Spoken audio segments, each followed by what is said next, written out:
The New York Knicks just fired head coach Tom Thibodeau just a few days after their season ended in Game 6 of the Eastern Conference Finals.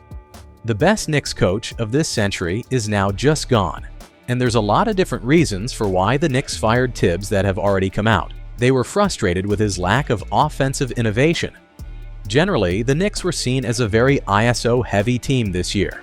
They had the Karl Anthony Towns, Jalen Brunson pick and roll. They had Cat ISOs. They had Brunson ISOs, and that was pretty much everything that they did offensively.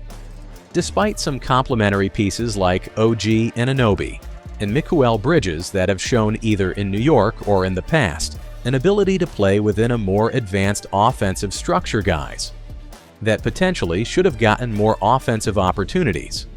It was just focused around those two guys. And there wasn't a whole lot of creativity offensively for the Knicks. Not to mention defensively, there was a lot of frustration on that side of the ball as well, which is supposed to be the calling card for Tom Thibodeau. And they weren't a very good defensive team this year. He seemed to be stubborn in his tactics defensively, especially as it related to Karl Anthony Towns at the 5 spot, not finding a way to get him to be able to guard effectively. And we've already gotten reports and rumors about meetings that were had throughout the season and frustrations with Cat in general on the defensive end of the floor. And Tibbs was supposed to be the guy that was going to lead the Knicks to the finals this year. And it didn't happen. Yes, Game 6 of the conference finals is really good. If you told Knicks fans that at the beginning of the season, they'd probably be really excited.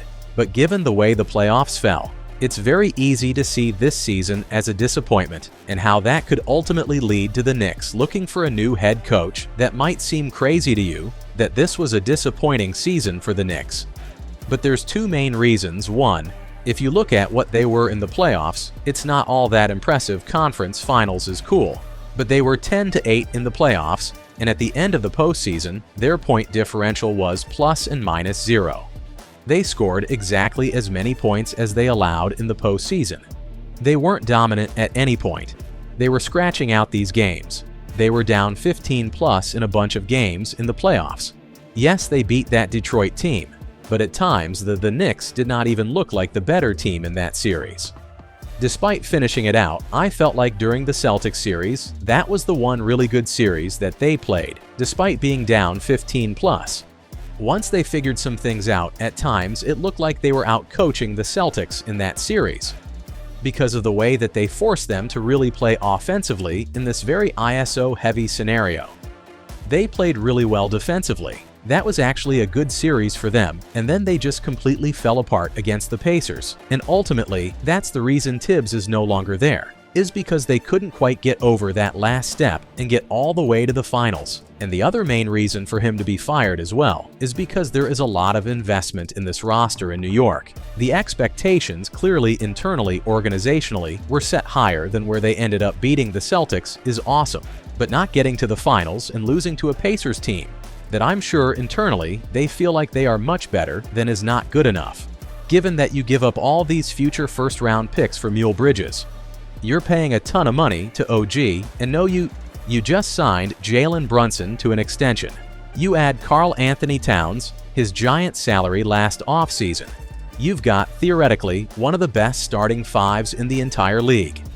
Yet, that unit can't play particularly well together. Ultimately, they decided that that was a coaching issue and that it was time to move on. And this is obviously very interesting timing. Jalen Brunson, right after the conference finals is over, said publicly that Tibbs was the guy. He publicly defended him. He thought it was laughable that someone was even asking him the question if Tibbs was the coach that they needed to lead them moving forward. And it just kind of seems like surprising. Head coaching firings is the new thing now in the NBA.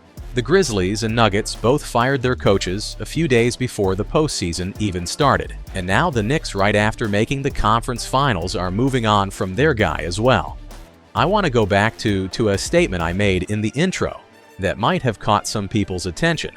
Tom Thibodeau is undoubtedly the best Knicks coach of this century. You can talk about the failures of the season, how the season could have gone. The New York Knicks, they have been a dumpster fire for almost the entirety of this century since 2000. You've got a little bit of an uptick with the Carmelo Anthony team. But ultimately, those weren't teams that you really thought were going to do all that much in the postseason. There's some Mike Woodson teams, some Mike Denton teams, but ultimately teams that you felt like actually had a chance to win the title, or compete, or go to the finals. It was these Thib teams, and that's it.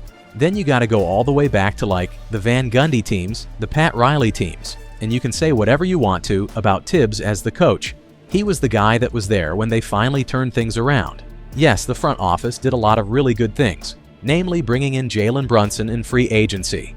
But it was clear that Tibbs at least had something to do with turning around the culture and the mindset of this organization. And now you gotta find a new guy right now. It seems like there's two coaches at the front of the line for this head coach, opening for a couple of different reasons. One, you don't really want to go out and look for an inexperienced guy in this scenario. Normally, when you are firing someone that is as experienced as Tibbs, and your team is in the situation that the Knicks are in, where you're not particularly interested in player development, you're not particularly interested in developing the young guys. You're trying to get the most out of your top 6, 7, 8 guys. Generally, you're looking for a vet. You're looking for guys that have championship experience potentially, or guys that at least have deep postseason experience. So a couple of coaches that are going to be at the top of the list, we would assume are Mike Budenholzer, who just finished up his tenure. His one-year tenure with the Phoenix Suns' Michael Malone, who just got fired by the Denver Nuggets, and Frank Vogel as well, who obviously has won a title in the past with the Lakers. Those would be the 3 guys I would look at. I think Budenholzer is probably near the bottom of the list because he literally just got fired by the Suns, and then he was previously fired by the Bucks. So going to his 3rd team in 4 years probably doesn't make a lot of sense for him. But I think Michael Malone and Frank Vogel both would make a lot of sense, like I said, bringing some of that playoff and that championship experience that, yes, Tibbs does have. But you're, in my opinion, not going to go from someone like Tibbs to some random assistant that's never been a head coach before. This is a veteran roster. This is a team that knows what they need to do, and they need someone to just lead them a little bit more in terms of innovation on both ends of the floor, and ultimately, this can absolutely be a positive thing for the New York Knicks. But I did not expect this. I did not think this was coming, and I think it's easy to argue that this was actually a mistake for the Knicks. Yes, there were disappointing parts of the roster. Yes, where there were things they could have done on each end of the floor, but you were 2 wins away from the NBA Finals. Think about where the Knicks have been since 2000. And then think about the fact that they were 2 wins away from making the finals.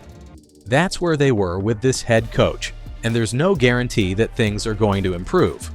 There's no guarantee that coach is going to be able to get out of Karl Anthony Towns, Jalen Brunson, and everybody else. What Tibbs was able to get out of them this season, you never really know until you fire the guy, and then all of a sudden things aren't as good. I'm not saying it's a guarantee that it was a mistake, but it is absolutely a risky move to go from a coach that has been there, that knows these guys, that knows what they can and can't do, and frankly, a potentially flawed roster in terms of what he wants to do defensively at the point guard and the center spot guys that just can't guard, and Brunson and Cat. It's easy to argue that the roster was actually the issue here in New York and not Tibbs as head coach. Ultimately, only time will tell whether this was the right choice.